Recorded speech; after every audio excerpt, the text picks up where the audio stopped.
The alien queen sat on her throne, her massive frame towering over the gathered council. Her skin shimmered like liquid metal under the soft lights of the palace, and her eyes reflected a mixture of sorrow and authority that no one dared challenge. The hall around her was silent, except for the low hum of the energy fields that protected the ancient palace on the planet Orvathis. She had ruled the empire for centuries, yet her heart remained hollow. For years, she had mourned the loss of her daughters, snatched away by a cosmic phenomenon so strange and sudden that even the most advanced science in her empire could not explain it. Every day since that fateful night, she walked through the halls of the palace, hoping for a miracle, praying for even the smallest sign that her daughters still lived somewhere in the vast expanse of the galaxy. She was feared by her enemies and respected by her people, but none of that mattered. Her empire could conquer planets, build cities that defied imagination, and bend the very fabric of space, yet it could not bring her daughters back. The council had tried to help. They suggested sending fleets to every corner of known space, opening rifts with advanced technology, and consulting the oldest seers of the empire. But all of these efforts had failed. The daughters' disappearance remained a mystery, a shadow over the queen's reign. Even the finest minds in Orvathis shook their heads when asked about them. The queen could feel their doubts, their whispers behind closed doors. Some wondered if grief had made her weak. She did not feel weak. She felt sharp, focused, and desperate, but desperation did not bring her daughters home. One morning, as the twin sons of Orvathis rose over the crystalline spires of the capital, a messenger arrived. He was small, unassuming, and utterly human. His skin was pale, his hair a mess, and he carried no weapons or advanced technology. The council immediately bristled at his presence. Humans were known across the stars as fragile, unpredictable creatures. Their ships were slower, their minds were limited compared to the calculated precision of Orvathian intellect, and their history was short and chaotic. They were considered almost irrelevant on a galactic scale. Yet the human did not seem afraid. He walked with steady steps, his gaze firm as he approached the throne. "Your Majesty," he said, bowing slightly, "I come with knowledge that may help you find your daughters." His appearance was ordinary, yet his presence carried a confidence that made even the bravest counselors uneasy. "Speak," the queen said finally. Her voice was calm but heavy with centuries of authority. The human straightened. "I have a story," he said. "Not a tale for entertainment, but a story that can trace the path of what was lost. Your daughters, they were not taken by accident. They were caught in an anomaly, a tear in space-time. I can help you find them. I do not have machines that can predict the future, but I have methods that your scholars have overlooked. Patterns, logic, and problem-solving that comes from human thinking. It may seem simple, even primitive, but it works in ways your advanced systems cannot." One of them, a tall Orvathian with eyes like molten silver, stepped forward. "Your Majesty, this human cannot possibly understand the complexities of space-time. We have fleets, we have calculations, we have machines that can predict star movements for centuries. Why should we listen to him? Because he speaks without fear and without assumptions, and because, perhaps, I am tired of listening to predictions that do not bring my daughters home. First, I need access to the last known locations, the anomaly readings, and the records of any strange events around the time your daughters disappeared. You will have access to everything, but know this, if you fail, the consequences will be severe. My patience is long, but it is not infinite." Instead, he pored over maps, reports, and cosmic readings. He asked questions that the counselors had never considered, drawing connections between events that seemed unrelated. He suggested patterns in anomalies, coincidences in sightings, and timing of cosmic phenomena that others dismissed as random. At first, the aliens were skeptical. They whispered among themselves that this human's approach was naive, that he was wasting time chasing shadows. But slowly, they could not ignore the results. The human's observations began to reveal a trail, a faint, almost imperceptible path through the galaxy. One night, as the twin moons rose over the crystalline spires of the palace, the human called the queen to his side. "Your Majesty," he said, pointing to a holographic map projected in midair, "I believe I have found a trail." The human nodded. "As certain as human logic allows, the trail leads to a location where your daughters may still exist, but it is heavily guarded by forces even your fleets have struggled to confront. That is why I am here. I can guide you using strategy, improvisation, and knowledge your empire has not considered." For decades, she had relied on power, fleets, and technology, yet nothing had brought her daughters back. Now a human offered a different path, one that required trust, creativity, and a willingness to break with tradition. Finally, she spoke. "Prepare yourself," she said. "We leave at dawn. The council will accompany you, but the mission will follow your guidance. If you fail, your life will not be yours to protect. If you succeed, you will have done what no one else could." Despite their doubts, a spark of hope had ignited in the queen's heart. For the first time in decades, she allowed herself to imagine seeing her daughters again. The night before departure, she walked the palace gardens alone. The air was cool, carrying the scent of alien flowers that glowed softly in the dark. She touched the cold metal of a fountain, thinking of her daughters' laughter and warmth. She remembered how they had once run through these very gardens, full of life and curiosity. The human found her there. "Your Majesty," he said gently, "I know this journey is dangerous, but I believe we can succeed." "You have given me something no one else has," she said. "Not hope, not plans, something else, belief." And perhaps for the first time in decades, she would see them again, not because of fleets, not because of machines, but because of the ingenuity, courage, and determination of a human. Dawn broke over the palace. The fleet stood ready, engines humming, ships gleaming under the rising suns. The human led the queen and the council to the command center. The map of the galaxy glowed before them, and the trail of anomalies shimmered faintly like a secret waiting to be uncovered. The queen took her place at the front, her eyes fixed on the stars. Around her, the council whispered anxiously, but she felt only focus. Behind her, the human adjusted the map, pointing to the path ahead, confident, calm, and ready to face whatever the galaxy would throw at them. For the first time in decades, hope was not a fleeting thought. It was real, and it began with a human. The human spent the first hours aboard the Queen's flagship examining the maps, reports, and readings that the Council had gathered over decades. He did not rush. Unlike the alien scholars who relied on calculations and raw data, he worked with intuition, observation, and simple logic. He drew lines between anomalies, marked unexpected energy spikes, and cross-referenced them with events in the galaxy. Every small connection brought him closer to understanding the path of the Queen's daughters. The Council watched him skeptically. Orvathians, with their perfect memories and analytical minds, could not comprehend why he asked seemingly trivial questions. What color were the lights on the ship when it vanished? How did the weather patterns shift around that time? Did the crew notice any unusual sounds or vibrations? The human was not collecting random details. He was looking for patterns that technology alone could not detect, patterns the alien empire systems had dismissed as inconsequential. At first, the council murmured among themselves. They whispered about how primitive the human methods were, how ridiculous it seemed to analyze small details instead of deploying fleets. But as hours turned into days, even the most skeptical began to notice the subtle threads he was uncovering. "This cannot be coincidence," the human said one evening, pointing at a section of the holographic map. Faint lines traced through several star systems, connecting seemingly unrelated incidents.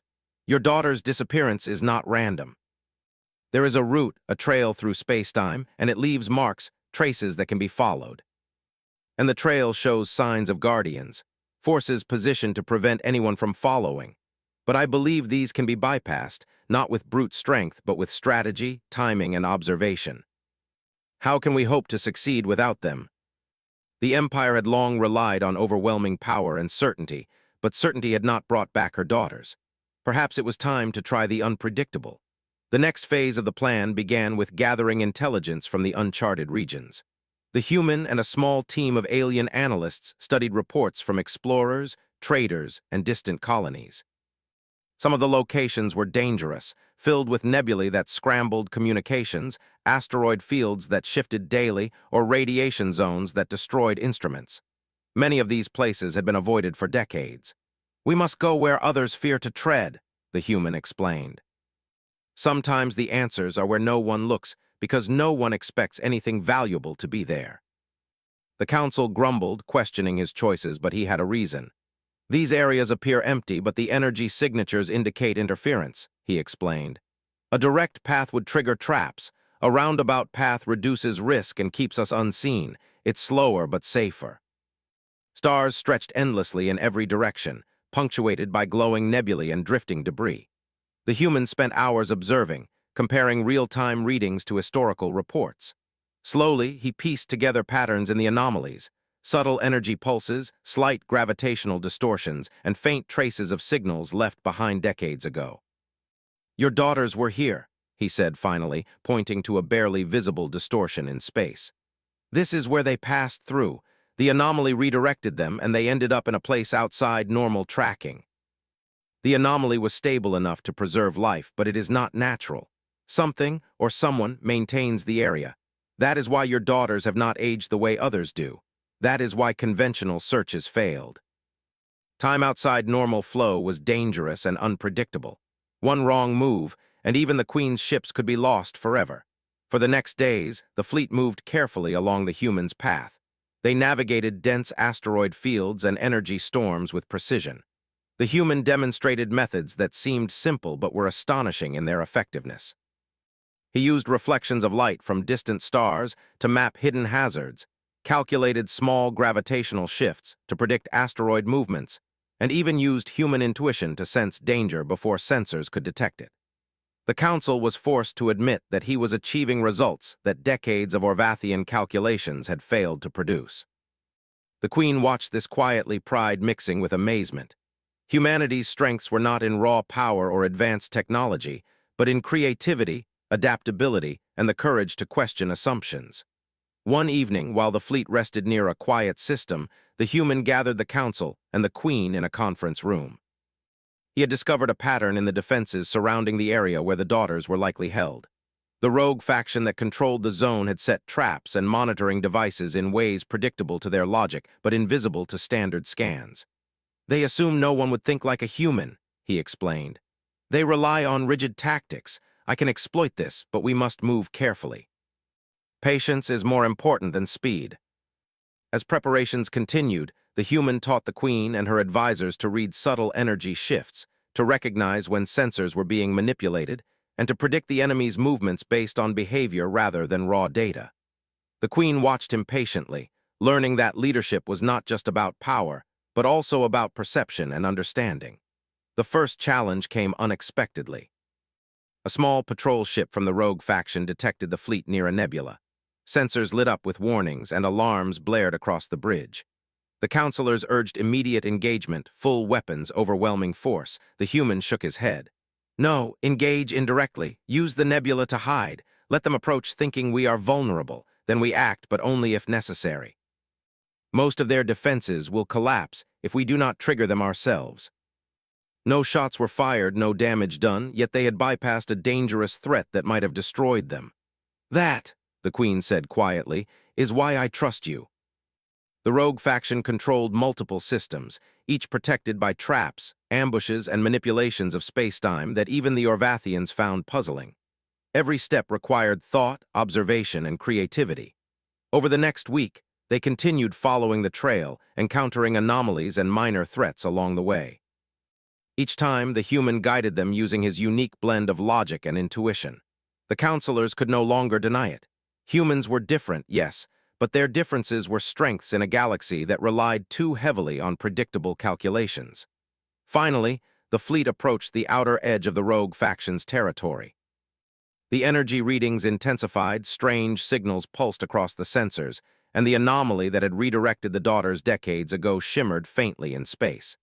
"This is it," the human said, his voice calm but firm. "Beyond this point, we must be careful. The forces here will not allow strangers. Your daughters are close, but every move must be calculated. We cannot rely on force alone. Every star, every shadow, and every flicker of energy could be a threat. But the Queen felt something she had not felt in decades, hope, sharp and unrelenting. For the first time, the path to her daughters seemed not impossible but achievable, and it began with a human who refused to accept limitations. The journey ahead would test their wits, courage, and endurance. They would face dangers the Empire had never encountered, and every decision would matter. But for now, under the twin suns of Orvathis and the glow of distant stars, the human had proven one undeniable truth. Humanity, small and underestimated, could change the course of empires and perhaps even rescue the lost. And somewhere out in the dark reaches of the galaxy, the Queen's daughters waited, unaware that hope was finally moving toward them. The fleet moved cautiously through the outer regions of the rogue faction's territory. Stars stretched endlessly, distant suns casting pale light over the silent void, and the crew could feel the tension in the air. Every sensor reading was checked twice, every command questioned, and yet through it all the human remained calm. His presence had become a quiet anchor for the Queen and her counselors. While the alien fleet relied on overwhelming force and strict calculations, he relied on observation, intuition, and creativity. The first real test came sooner than anyone expected. As the flagship approached a dense asteroid belt, a sudden pulse of energy knocked out communications and sensors on several smaller ships. The counselors panicked.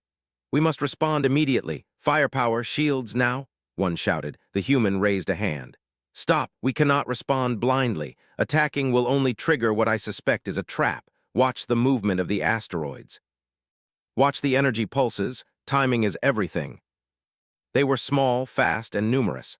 Their sensors had been hidden by the rogue faction's technology, designed to make them invisible until an enemy came too close. Traditional Orvathian logic would have triggered a direct assault, risking heavy casualties. The human observed the fleet. "They expect a direct attack. We will not give them that. Move behind the asteroids and follow my lead." "How did he do that?" one whispered. "Humans think differently." Sensors flickered, compasses spun, and even the fastest Orvathian ships struggled to maintain control. Many would have stopped here, declaring the area impassable, but the humans saw opportunity. "These fluctuations are predictable," he explained. "Not perfectly, but enough. We can ride them carefully, using the turbulence to hide our approach. The rogue faction will assume no one could pass here." As they approached the first station controlled by the faction, tension in the fleet was palpable. The station floated silently, a fortress of metal and energy, its shields glowing faintly against the darkness. Scout reports indicated that it was heavily guarded, with patrols constantly monitoring every exit and entry point. The counselors argued over strategy. Some suggested a full assault, others a long siege, but the human shook his head. "Neither will work," he said. "They are prepared for both. We need to think differently. We need to move like shadows, strike only where they are weak, and avoid confrontation whenever possible." "Then we follow your plan." The approach was tense. Every second felt stretched, every flicker on the sensors a potential threat. The rogue faction's patrols moved with precision, and one wrong move could trigger a full alert. But the human anticipated their movements, predicting patrol routes and using shadows and reflections to mask the fleet's presence. As they reached the docking bay, the humans signaled the Queen. "We go in small teams. We cannot overwhelm them, but we can outthink them." Inside the station, the human guided the teams through corridors, pointing out traps and sensors invisible to standard detection systems. Each step required observation, logic, and creativity. He noticed patterns in the guards' movements, subtle signs in the environment, and used these to plan the team's paths. Every decision minimized risk and maximized efficiency. The Queen observed from the control room, amazed at the human's ability to adapt. "I have relied on power and technology for centuries," she thought, "and yet a human, small and underestimated, shows us a path we never imagined." From here, the human discovered the faction's control over the anomaly that had captured the daughters. The energy readings were complex, shifting constantly, but he could see the weaknesses in the system. "This is what we need," he said.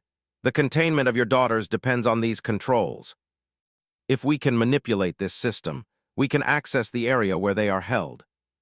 Suddenly, an alarm sounded. A rogue patrol had discovered part of the intrusion. The counselors panicked, but the human remained calm. "Do not rush," he instructed. "Use their reaction against them, lead them away, create confusion, and move forward." The rogue faction was forced to respond, their systems overloaded and their attention divided. This allowed the main team to reach the containment area. The chamber where the daughters were held was unlike anything the human had expected. Time within it flowed differently, energy pulses surrounding the area, creating a barrier that distorted light and space. The daughters floated within, unharmed but suspended in stasis, their forms shimmering faintly. The human studied the energy barrier carefully. "This is advanced," he said. "It cannot be broken by force, but it can be disrupted. I will need your help, Queen, and the cooperation of your fleet, to carefully manipulate the energy fields and bring them out safely. I do not care about danger, only that my daughters return to me." Outside, the rogue faction began responding, sending reinforcements and attempting to regain control. But the human anticipated these moves, coordinating the fleet to intercept and distract them without engaging directly. His strategies combined human creativity with the Empire's strength, creating a synergy the rogue faction had not expected. Finally, the barrier began to weaken. The daughters, sensing the shift, stirred slightly, their eyes flickering open. The human guided the teams, carefully opening the chamber, and as the final adjustments were made, the daughters floated free. Relief washed over the queen as she watched them descend into the waiting hands of her fleet. The rogue faction's forces, realizing their control was lost, attempted a counterattack, but the fleet, now fully coordinated under the human's guidance, responded efficiently. Using distractions, misdirection, and careful timing, they prevented losses and forced the faction to retreat. The queen embraced her daughters, tears streaming down her face. For decades, she had mourned them, feared they were lost forever. And now, through the ingenuity and courage of a human, they were returned. She turned to the human, her eyes shining with gratitude and respect. "You have done what no one else could, not with fleets, not with technology, but with your mind, your courage, and your ingenuity. It was not just me, your majesty. It was the cooperation of your fleet, your trust, and your willingness to see value in ways different from your own. Humans may be small, but we adapt, we create, and we never give up. Then perhaps your kind has more to offer my empire than I ever realized." The fleet regrouped, moving away from the rogue faction's territory. The human strategies had proven not only effective but transformative. The queen realized that humanity's strengths were not in physical power, advanced machines, or centuries of experience. They were in creativity, courage, adaptability, and the refusal to accept limitations. For the first time, the queen saw her empire in a new light. For all its technology and power, it had overlooked something essential: the value of human thinking. As the fleet moved toward safer space, the human stood beside the queen on the bridge. The twin sons of Orvathes rose again, casting light across the ships and the vastness of the galaxy beyond. "This is only the beginning," he said quietly. "There are more challenges ahead, more dangers and more mysteries, but if we face them together, there is nothing we cannot overcome." Perhaps it was an opportunity, a chance to learn, adapt, and grow stronger. And somewhere deep in the rogue faction's territory, remnants of their forces watched the retreating fleet. They had underestimated humans. They had underestimated the unpredictable, courageous, and ingenious nature of a species they considered primitive. And that mistake, the human knew, could change the galaxy forever. The queen's daughters would be safe, and humanity's place in the empire, once unimportant and dismissed, had been secured, not by weapons, but by intellect, creativity, and heart. After the successful rescue of the daughters from the rogue faction's station, the queen's fleet moved cautiously deeper into the uncharted territory. Even with her daughters safe, the larger challenge remained, the anomaly that had captured them in the first place. It pulsed faintly in the distance, a strange distortion in space that twisted light, warped time, and defied understanding. No ordinary ship could pass through it safely, and even the most advanced sensors of the Empire struggled to analyze its fluctuating energy. The humans studied the readings carefully, leaning over the holographic map in the flagship's command center. The anomaly was not merely a tear in space. It was a controlled structure, maintained by intelligence beyond their current comprehension. Energy flows rippled outward, interfering with nearby systems, while faint pulses suggested active monitoring. Whoever or whatever had created this anomaly had done so with purpose, and its design was far too precise to be accidental. The queen approached, her daughters at her side, now fully awake and curious about the strange human who had saved them. "What do you see?" she asked, her voice calm but heavy with concern. The human gestured to the map. "It's a controlled anomaly, likely designed to preserve life inside it while keeping the rest of the universe out. Your daughters were protected, but the same system could trap them indefinitely if we do not act carefully. The forces that created this may still guard it, and they will not welcome us. Will we be safe?" Sensors flickered, engines struggled against gravitational warps, and time itself seemed to bend slightly. The queen's counselors grew uneasy. Many whispered about turning back, fearing the unknown forces ahead. The human remained composed. "Do not fear," he said. "Fear is what makes you predictable. Stay calm, observe, and adapt. The anomaly is challenging, but it has patterns. We must read them, then move carefully." As they entered the first pulse, the anomaly reacted. Energy surged around the fleet, bending light and stretching space. Several smaller ships shook violently, alarms ringing. The counselors panicked, but the human calmly directed them. Adjust your vector slightly, match the pulse. Do not resist it, move with it. The shaking subsided, sensors recalibrated, and the fleet advanced further into the strange structure. The human had turned a potential hazard into a navigable path, relying on observation, intuition, and careful calculations. Inside the anomaly, space was distorted beyond normal comprehension. Stars appeared stretched and blurred, shadows seemed to move independently, and faint figures flickered at the edge of vision. It was a place where traditional logic failed, yet the human remained focused, using his senses to interpret subtle clues that sensors could not detect. Suddenly, a pulse of energy surged from the center of the anomaly. It was unlike any natural phenomenon, and it seemed directed at the fleet. Shields strained, systems fluctuated, and the flagship rocked violently. The counselors shouted for immediate countermeasures, but the human raised a hand. "Do not react blindly," he warned. "This is not an attack, it is a test. Observe it, predict it. We move when it is most advantageous. Timing is everything. That is how we succeed here. That surprises them, and that is why it works." The human analyzed the distortions. "These are distractions. They are designed to make you doubt your senses. Trust the data, trust what is consistent, and do not react to illusions." Slowly, the illusionary traps lost their effect, and the fleet moved closer to the center of the anomaly. Hours passed, and exhaustion began to weigh on the crew. The anomaly's energy fluctuated unpredictably, straining engines, shields, and minds. The human, however, remained steady, constantly recalculating, observing, and guiding. His patience and focus became contagious, inspiring the Queen and her counselors to maintain composure despite the dangers. Finally, they reached the central chamber of the anomaly. It was vast, a swirling vortex of energy that seemed to pulse with life itself. At its core was the source of the anomaly, a strange, floating structure that radiated both warmth and immense power. The daughters, still suspended in protective stasis, hovered nearby, unaffected but still enclosed by the energy field. The human studied the structure carefully. "This is it, the control nexus. If we can manipulate its energy flows, we can stabilize it and bring your daughters out safely. Whatever it takes." Energy pulses surged, lights flickered, and distortions grew. The daughters stirred slightly, sensing the instability. The human called for calm. "Focus on the patterns, not the chaos. Predict, adapt, and act together."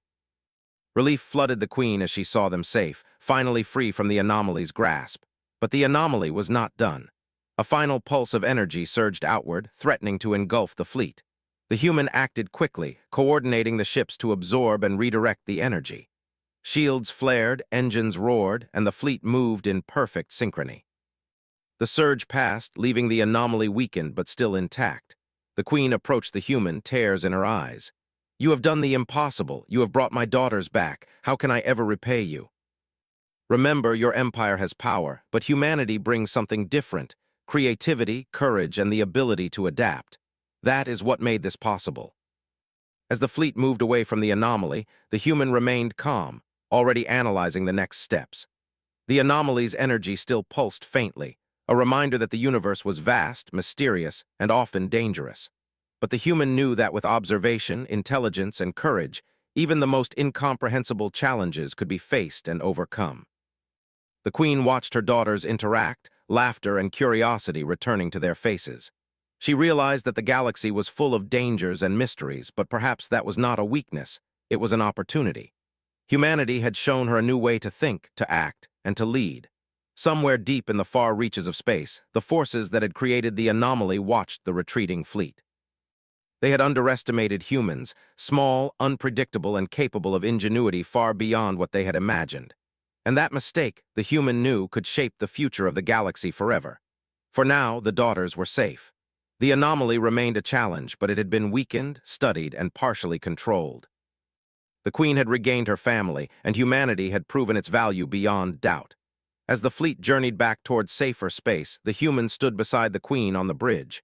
The stars stretched endlessly before them, a galaxy full of unknowns and possibilities. "This is not the end," he said quietly. "There will be more challenges, more mysteries, and more dangers. But if we face them together, there is nothing we cannot overcome." And somewhere in the dark reaches of space, the anomaly pulsed faintly, waiting, watching, but no longer untouchable. Humanity had entered the game, and the rules had changed. The fleet moved steadily away from the anomaly, leaving behind the strange, pulsing distortion that had held the Queen's daughters captive for decades. The ships glided through the darkness of space, their lights reflecting faintly on the metallic surfaces of the massive vessels. The daughters, finally free from stasis, were quiet at first, still adjusting to the sensation of movement and gravity after years of suspension. The Queen watched them closely, a mixture of relief, pride, and lingering concern in her eyes. The human stood beside her on the bridge, observing the readings and guiding the fleet through the remaining stretches of rogue faction territory. Even after all the danger they had faced, he remained calm, his mind already analyzing potential threats and planning contingencies. His presence was steadying, a quiet reassurance that the Queen had come to rely upon more than she could have imagined. "Are we truly safe now?" the Queen asked softly, her voice carrying a note of vulnerability. The human looked out at the stars, considering his words. "We are safe for now," he said. "The anomaly has been weakened and the rogue faction has been forced to retreat, but space is vast and full of unknown dangers. Complete safety is impossible. What we have done is ensure that your daughters are free, and that we have the knowledge to face whatever comes next." They were young, vibrant, and alive, yet they carried the quiet intensity of those who had been through something extraordinary. The elder daughter stepped forward and spoke, her voice tinged with awe and curiosity. You saved us," she said to the human. "How did you do it? How could someone so small and so human succeed where our empire and its fleets could not? But it is not magic. It is determination and thinking in ways that others might dismiss. That is how we succeeded." The human had proven that courage, cleverness, and perseverance could achieve the impossible. As the fleet navigated toward the edge of the rogue faction's territory, the human began to share his analysis with the Queen and her council. "The anomaly is still active," he explained, "but it is no longer stable enough to trap anyone. We have learned its patterns, understood its rhythms, and discovered weaknesses in its structure. If it reactivates fully, we can control it, redirect it, or even disable it entirely." They had seen the results firsthand, their daughters safe, the fleet intact, and the rogue faction defeated without a single reckless engagement. The humans' methods had outmatched centuries of Orvathian planning, and they could not deny it. One counselor finally spoke, his voice trembling with respect. "Your methods, they are beyond what we imagined. Humans are underestimated." The human watched from a distance, knowing that his role, though crucial, had been only a part of this moment. The Queen's family was whole again, and the galaxy in some small way had shifted because of humanity. After the reunion, the Queen called a council meeting aboard the flagship. "This mission has shown me something essential," she said, addressing her advisors and her daughters. "For centuries, we have relied on power, technology, and precision. Yet today, we have seen that strength comes in many forms. Today, we have seen the value of creativity, courage, and ingenuity, qualities that humans possess in abundance. I propose a new role for humanity within our empire," the Queen replied. "Not as subordinates, not as curiosities, but as partners, strategists, advisors, and innovators. They have shown us that thinking differently can achieve what brute force alone cannot. We must learn from them, and we must value their contributions." The daughters approached him, curiosity still in their eyes. "You will stay with us?" the elder asked. "I cannot remain forever," he said. "Humans have their own worlds, their own challenges, but I will always be ready to help if needed, and I hope that what I have shown can guide your people as you move forward." "You are remarkable." The humans' calculations ensured that no further traps awaited them, and the anomaly, though still present, no longer posed a threat. Its energy pulsed faintly, a reminder of the challenges the galaxy held, but also a testament to what could be achieved through observation, ingenuity, and courage. The Queen stood on the bridge, looking out at the stars. Her daughters by her side, she reflected on the past decades of grief and uncertainty. Now, she realized that the galaxy was not only a place of danger and mystery, but also of opportunity and growth. Humanity had shown her a new way to approach challenges, a new perspective that even the mightiest empire could benefit from. "Your Majesty," the human said quietly, "the galaxy will continue to be unpredictable. There will be threats we cannot foresee, anomalies we cannot predict, and enemies we cannot imagine. But if we face them together, and if we trust in ingenuity and courage, there is nothing we cannot overcome." Then humanity's place in this empire will be secure. Your methods, your thinking, and your courage have earned respect, trust, and a future. Not just for you, but for your people as well. The human guided them patiently, explaining what he knew about the stars, the anomalies, and the strange mechanics of space. He taught them that observation and creativity could solve problems that technology alone could not. The daughters listened carefully, understanding for the first time how a small human could achieve the impossible. The queen watched them, a sense of peace settling over her. For decades she had mourned, feared, and waited. Now her family was whole again, and the galaxy seemed for the first time a place of hope rather than despair. Later, as the fleet approached the orbit of Orvathes, the human stood on the observation deck, watching the twin suns rise over the crystalline spires of the capital. He reflected on the journey, the challenges faced, and the victories won. Humanity had been underestimated across the stars, dismissed as weak and insignificant, yet their creativity, adaptability, and courage had changed the course of an empire. The queen joined him quietly, placing a hand on his shoulder. "You have done more than I ever imagined," she said softly. "Not just for my daughters, but for the future of my people. Humans will be remembered in our history as the ones who showed us a new way to think, a new way to act, and a new way to lead. Together, we can achieve what no one could alone." As the fleet descended toward Orvathes, the galaxy seemed brighter, more welcoming. The rogue faction had been weakened, the anomaly studied and partially controlled, and the daughters safe. Humanity's place in the empire was no longer in question. It had been proven through action, courage, and intellect. The queen, her daughters at her side, looked at the human with respect and admiration. "You have shown us that strength comes in many forms," she said. "Power alone is not enough. Creativity, courage, and the ability to adapt, these are what will shape the future of our empire." The fleet glided through space, a symbol of hope, ingenuity, and cooperation. The queen's daughters had returned, and the galaxy, vast and full of mysteries, had been touched by humanity in a way that would never be forgotten. Somewhere in the distant reaches of space, the anomaly pulsed faintly, a reminder of challenges yet to come. But now the empire and humanity was ready.